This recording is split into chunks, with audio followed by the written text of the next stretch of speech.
और मैं उस समाज से बड़ा दुखी होता हूँ। अपने लोग अपनों का अपमान करते हैं। जिन माताओं को पति नहीं है, दुनिया छोड़ के चला गया, मैं तो कहता हूँ किसी साधु से कम नहीं है जीवन उसका, किसी महापुरुष से कम नहीं है, लेकिन उसको घृणा की दृष्टि से समाज देखता है,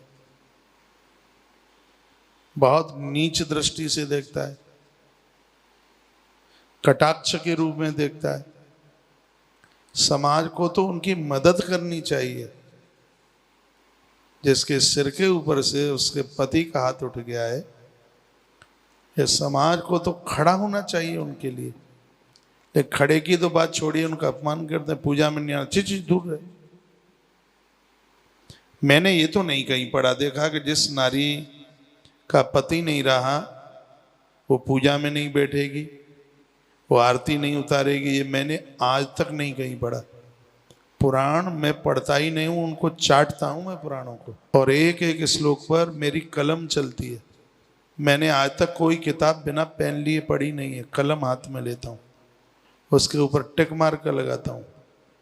मैंने एक ग्रंथ में तो नहीं पढ़ा कि जिस नारी को पति नहीं है तो पूजा में नहीं आएगी, आरती नहीं करेगी, भगवान को उत्सव में नहीं खड़ी होगी। मुझे तो ये ढूंढने से नहीं कहीं मिला। हाँ, मैंने ये जरूर पढ़ा है, जिस माता कुंती का पति नहीं है, पांडु जी महाराज नहीं है, हस्तिनापुर की गद्दी पर अपने पुत्र के माथे के ऊपर पहला टीका मां कुंती करती है।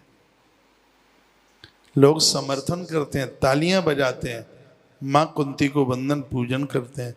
प्रभु राम जी के लिए भी माता कौशल्या के पति कहाँ रहे? दशरथ। लेकिन उसकी महिमा मां कौशल्या की, हर पूजा कार्य में मां को आगे किया जाता है। इस रूढ़िवादी परंपरा से बचिए जो हमारे समाज के लिए बहुत ज्यादा घातक है। एक बात मैं बोलूं, निवेदन करूं, नारी वह अशुभ नहीं है जिसका पति नहीं है। नारी वह अशुभ है जो पति को धोखा दे करके दुष्चरित्र है, कुकर्म है, उसके पास चरित्र नहीं है, उसके पास लाज नहीं है। अशुभ वह होनी चाहिए। ये तो एक साध्वी जीवन जी रही है, एक तपस्वी जीवन जी रही है। उसको पूछो कैसे जीना, पति के बिना कैसे जीवन जिया जाता है, कैसे समय पास किया जाता है। ऐसी पूज मात शक्ति का, मेरी बहनों का आदर समाज में होना चाहिए। उनसे घृणा ना हो। किसी को कोई रोग है, रुग्ण है, उसके सहयोगी बनिए। इसका मतलब नहीं है कि उससे घृणा करें, ये बहुत बड़ी त्रुटि है, ठीक नहीं है।